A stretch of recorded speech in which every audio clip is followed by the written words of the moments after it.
Hey there. Welcome to the Pine Island Experience podcast. I'm Joanna Anderson with my husband, Trygve. Each of our episodes will be conversations with fellow Pine Islanders. The goal of our podcast is to share with you our experiences, what we have found to be fun, and what makes the Pine Island Experience so unique.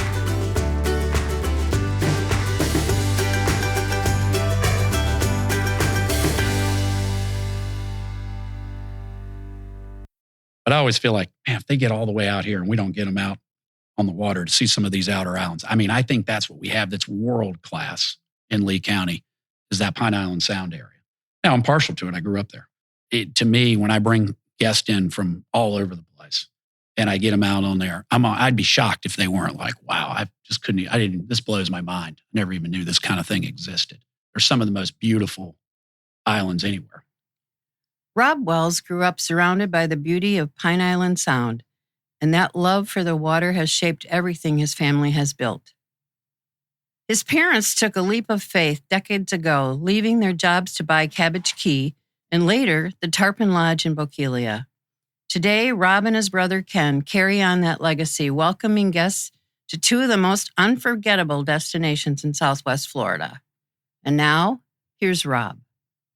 We have Rob Wells here today from Tarpon Lodge and Cabbage Key, both places, and we're excited you're here. Thanks for coming. Thanks for having me. Congratulate you on winning these recent awards. Best of Pine Island 2025 for Tarpon Lodge for Best Waterfront Dining. That's huge. Congratulations.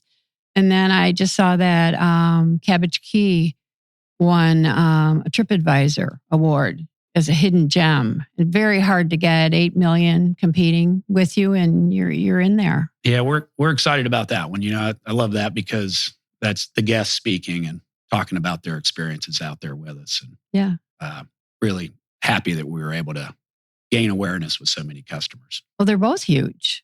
Yeah. So I imagine it makes you and Ken feel proud. It does. It's a lot of work that goes into it every year. And we just love it when people see in the properties what we see, and hope that customers continue to come down and enjoy that kind of experience. So let's talk about 1976. It's just incredible. Your parents decided to leave their jobs. Yeah. I mean, I think that my parents were, when I really look at all of the credit for all this, I was 3 years old. My parents were they were explorers. They were pioneers, really. Now, how my dad convinced my mother that it was a good idea to take a 3-year-old from good jobs in North Carolina down to the coast of Florida, where they really didn't know much about living down here at all, and moving to a place you could only get to by boat, still baffles me to some extent. I'm really happy that they made that decision, and they fought through some of those earlier tough years and built up a great clientele. And they were the real ones that made it happen. Yeah, they're so courageous. Yeah. Did they ever talk about the motivation? Because, for instance, you've heard of people that like to, get out and experience nature. They like to cruise. They like to travel. Well, that's something you do on vacation. Yeah. Your folks picked up roots in not only multi-state from probably, I assume, a fairly stable community in North Carolina and went to an island without power off the coast of Florida. Did they talk about? Yeah, a little bit. I mean, if I was honest, I would say my dad probably just wasn't really cut out to work for somebody. I think he always wanted to have his own thing. And so he saw that as an opportunity to do that. And then they had grown up going to the Outer Banks of North Carolina. And I just think some of those experiences and realizing how busy the Outer Banks were getting at the time, when he got down here, he thought, hey, this coastline's every bit as beautiful as the Outer Banks, but there's no population. And he was just convinced that it had to blow up, that there had to be a massive amount of development that would follow them down here, and that would support the move to an island destination. And I have to give him a ton of credit. I mean, the vision of that in 1976 was pretty impressive. Can you describe Cabbage Key? Maybe not as a 3-year-old, but I know you have memories from when you were 3. I think I read that. But what was it like? Well, it was probably a lot like it is today, with one major difference. I can remember living without having the power run under the water to us. Prior to that, you had this constant hum of a generator running. And the eerie silence when it wasn't running was the worst part because you knew it broke down and you got no power.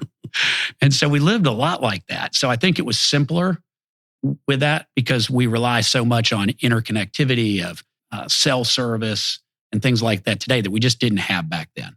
So it was simpler in that regard. But as far as the looks of the island go, very similar. I mean, the same basic buildings, woods, remote feel in the afternoons and early mornings when there weren't a lot of boat traffic out and about. So when I go out there, I feel that sense of nostalgia because it brings me back to that 3-4-year-old kid that's walking around the island. For whatever reason, especially on windier winter days, because I guess there were less customers then because people just didn't want to boat on during those days. So then it's quiet out there a lot of times this time in today's world.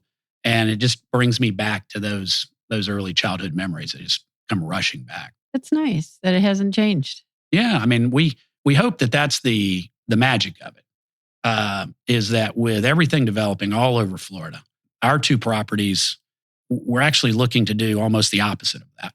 And we think that in time, it'll be appreciated. Now, that's a gamble to some extent because families have many options of places they can go and in couples where they have better connectivity, they have bigger TVs, they have more technology and spas and all of those kind of things. That's sort of the Florida coast that we now live in. And this is kind of not like that. And I think that with more and more of the Florida coast being developed, our hope is that people see a place like Cabbage Key or Tarpon Lodge and they pull in there by boat and go, wow, this is unique. This is special. And if they do, then our vision is working. So then we move ahead to, so you get about 20 some years there, and then the family decides to add the Tarpon Lodge.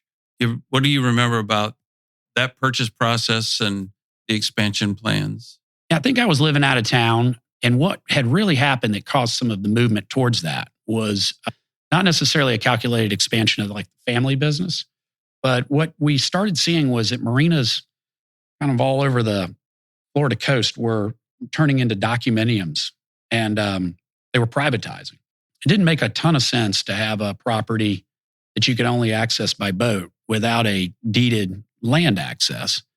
And again, I just think back to some of the vision that my dad had. And that property was sitting there and had all the bones of a really neat little waterfront resort. And so it also would be a deeded landmass that we could have boats come and go to and access our other property, which is only accessible by boat. So it made a ton of sense for a lot of those reasons. Probably a little ahead of its time. In 1999, Pine Island probably had a few fewer year-round residents for sure, but seasonal residents, not as many as they have now, I don't think. And also Northwest Cape Coral, which continues to kind of build out, really had not even gotten started with where it is now. Mm-hmm. So we see a lot more people being able to access the Tarpon Lodge now than maybe they would have in 99, especially if they were having to drive all the way from, say, Fort Myers or South Fort Myers or Naples to come up for lunch for the day. So I think, again, I just think he had excellent vision on that.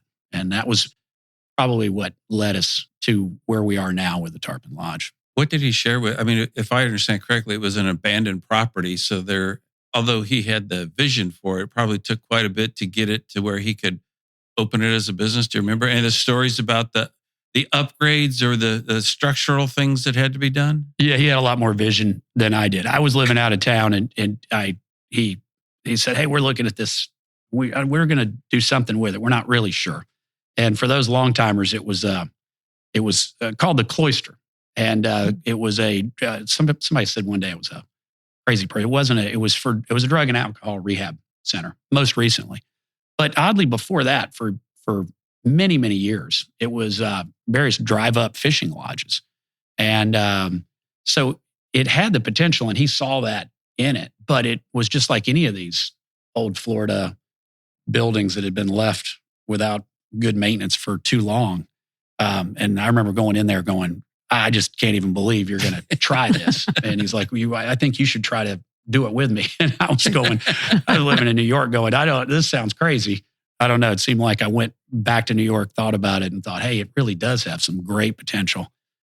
I just always was a huge believer in Southwest Florida as far as a great place to raise a family. Mhm. And my mindset just, I think it changed at some point from wanting to live in bigger cities as a single person to being in a long-term relationship and wanting to start a family down in this area.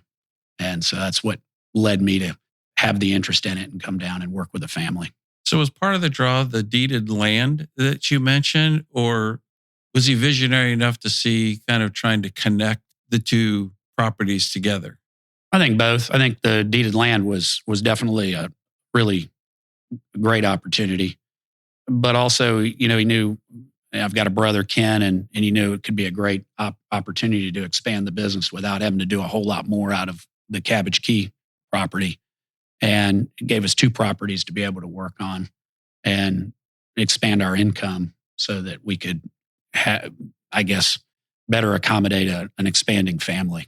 And then he could kind of talk both his sons into coming down and working with him. It worked, didn't it? and here we are 25 years later, and he's unfortunately passed, but the two sons are down here with my mom and still making it happen. So you talked about how Cabbage Key hasn't really changed much other than electricity and obviously tarpon back up. But so as fans of old Florida that we are, and obviously your family is, how do you kind of balance that 1920s charm, kind of old Florida charm against the required technology to run a business today, or what your visitors potentially expect? Oh man, you just hit on the exact same thing that we spend too many hours a week talking about. Just every single thing. Hey, if we have this TV and this bar, you could see sports a lot better on Sundays. But then, has it got too much presence in there? Does it make you look like a sports bar? You're supposed to be an old Florida fishing lodge, and that's just one example of so many that we just have all the time. I'd often kid it around if we could have the front room look just like 1926 and all the work areas look like 2025. That would be my ideal thing. Is then we could operate with technology like you'd need today, but have the look still be historic in the front. And then, obviously people want to have modern conveniences like they expect. So what I kid around is really what they want is Disney-fied old Florida. They can say what they want, but they want certain modern conveniences. They want air conditioning. A lot of them want Wi-Fi when they stay in the rooms. And we do a lot of business travel. They need Wi-Fi because they're working while they're down with us.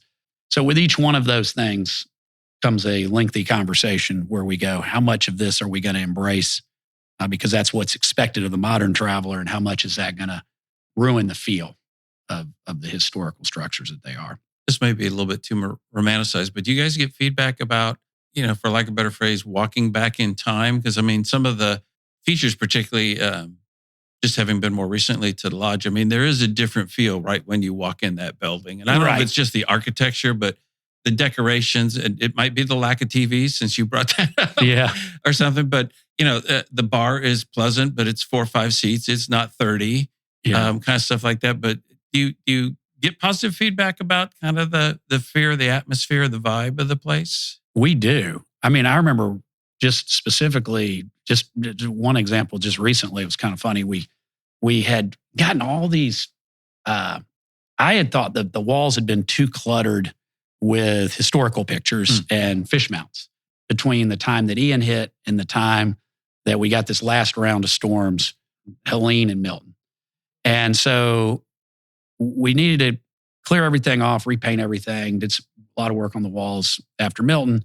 And I thought, I'm going to put less of this stuff back up. I want it to look a little less cluttered. And I can't tell you the amount of people that came in and said, oh, Rob, you are putting that historical picture that I see every time I come in. That duck is going to be coming back, right? That was hanging in the corner. These guys knew what was on the wall more than I did. And I would walk by it every day. So yeah, we do get a lot of feedback that way.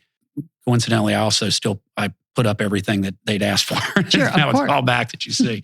I think it's become a little bit of like a museum as you go through there and you see Harry Stringfellow and some of these people that were historical residents of this area. Isn't that interesting? I think the challenge, whether you're a manager running a business or owning it like you and your brother do, your perception sometimes of what's needed you get these interesting tidbits, like somebody like that actually basically busting your chops saying, well, that duck's going back up, right? Yeah. And like, Yeah. wow, I would have been in your camp, like a duck on the wall. That's really all that important. But isn't it funny how things that, and I'm sure you guys have 10,000 things to focus on, but what people pick up on versus you guys probably have strategic plans and you want to do this and you want to do that. You're trying to balance. And then you're realizing it's a picture of a duck on a wall that people are recognizing in addition to everything. But that's the thing that they hold with. I think that, not to make it political or anything, but I think that's what Cracker Barrel just figured out, right? I mean, I think Cracker Barrel didn't realize the amount of people that grew up going to Cracker Barrels, probably with their parents or grandparents, that expected it to look a certain way, and they just weren't into it changing. So I think with any of these, that's the kind of the balance, right? You've got to change enough that you don't just become, you don't want people to walk in and go, it's old, right? Yeah. Old Florida is not necessarily like old people Florida, or this is my grandmother's place. I don't identify with it. But at the same time, you've got to keep some of the history. And it's all the way down to the menus. I mean, you have great items that people come to love, but if you don't ever change your items up, then it can get kind of boring. So you inevitably, every time we change a menu, we change an item, I get somebody that comes in the next week and goes, Rob, you took my favorite dish off the menu, and then you're stuck going, okay, well, I'll bring it back, or maybe we'll have it as a special. I'm going to let you know we have the special. But that is a unique restaurant challenge. I mean, if you just do the same old things, I think it seems to me people would drop business because they're like, there's never anything new. It never changes. Yet you make the change and people immediately tell you how that was their favorite dish. So you guys got 2 restaurants to worry about, correct? I mean, not just the lodging. And that's a challenge with any of these menus. I totally agree. And then you want to stay somewhat relevant, and you see it with drinks and what becomes trendy. And we try not to chase the trend all the time, but we also know that there's certain expectations along with those that become expected with time. And so we spend a lot of time, clearly, just as we discussed this, talking about just that. What is so important that we have to keep it, and what is potentially something we ought to move from a little bit, just so that we stay relevant to the modern day traveler. And then how do you 2 work together? I assume that you're going to try to enhance a visitor's experience by they could stay at the lodge and get out to Cabbage Key. They could stay at Cabbage Key and come into the lodge. So how do you work to kind of evolve it into, it's not just where they booked per se, but that they're kind of experiencing all you have to offer? Yeah, we do that in ways just like you mentioned. You stay with us a lot of times. I think that's like, I call it Old Florida Light over at Tarpon Lodge. You can stay there without a boat, and you can easily still get in your car and drive to 7-Eleven if you forgot something and it's getting late. When you go to Cabbage, obviously you're somewhat isolated out there. And so a lot of times I'll have people come and I'll stay. They'll say, where do I stay? And sometimes I'll have them stay over at the lodge first and then say, okay, now if you like it, and then you really get a feel for it. Because Cabbage, if you stay out there, to me, really is totally different if you stay past lunch. And all those lunch guests go, and you're out there as the sun's setting, and there's you and some of the employees and not many other people, maybe a couple of transient boaters coming and going. To me, that's in the best time of the day out there. But a lot of people miss that because they just come out and have lunch and go back home. So I always kid around that you have to be a little salty to want to do the Cabbage Key thing. You got to be able to handle that a little bit and not be such a townie that you need to have your familiar coffee in the morning down at Starbucks, because it's going to be hard to do on Cabbage Key. What do you consider? What's the most unique things about the properties that draw your guests? I think we've hit on it a lot, but I definitely think staying true to old Florida and to have that kind of feel is important. But I often tell our employees, we're only going to be as good as the interaction the employees have with the customers. And there's a ton of resorts out there that can outdollar us and build more amazing things and all of that. So if we're going to combat that, we have to make sure that we're welcoming guests with open arms, that we're friendly, that we provide that service that maybe a family business can do that maybe some chains struggle to do, because that's, in my opinion, our chance to have a competitive advantage. Or if we're not doing a great job, a competitive disadvantage, because they're not on it enough. So to me, that's a really important thing for us to continue to talk about on a weekly basis with the entire staff. Well, you offer so much, the events, the music. I read that you really wanted people to go out on the water at least once when they're there. Yeah. And experience it so they understand what it's all about. Yeah. I mean, I'm always, and it's perfectly fine if they come and stay and they have a book and all they want to do is go down to one of those Adirondack chairs on the grass somewhere and read a book. And that's fine. Maybe that's what they want to do. But I always feel like, man, if they get all the way out here and we don't get them out on the water to see some of these outer islands. I mean, I think that's what we have that's world class in Lee County, is that Pine Island Sound area. Now, I'm partial to it. I grew up there. To me, when I bring guests in from all over the place and I get them out on there, I'd be shocked if they weren't like, wow, I just couldn't, this blows my mind. I never even knew this kind of thing existed. They're some of the most beautiful islands anywhere. What memories do you hope they leave with? Talked to a few writers about this, and it reminds me of, and I think a lot about families, but you could look at it as far as couples go too. And I can remember thinking back to my favorite places I ever went on vacation. And for me, one of them was this, we'd go down to the Keys every year and we'd stay with some friends. And they had a place that we'd stay that had beds, concrete floors, no frills. A really good air conditioner. I remember that air conditioner was a window unit, and it made the place what felt like it was 60 degrees. It was probably only 80, but I was so burnt up from the sun and the heat of the Florida Keys that air conditioner felt great. And we had no social anything. We didn't have something called Wi-Fi didn't exist. The internet didn't exist. And yet those stuck out to me as being some of the best family vacations. Now, why was that? I think it kind of forced family activity and connectivity that we're missing out on today. And you could put the same, you could say families, you could say couples, you could put anybody you want, insert them into that spot, even an individual, where they've just got to go out and do some thinking and look around a little bit and make the most of the surroundings, which are all there and fantastic if you take the moment to look up and see them.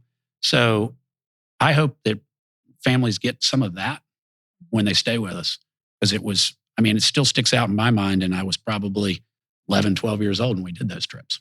Well, let's talk about the events too that you have. They're very popular. We have friends. They love your wine tasting dinners. Oh, good. Tremendously. Yeah. And then you have fishing tournaments. You have the annual Christmas that we always go to.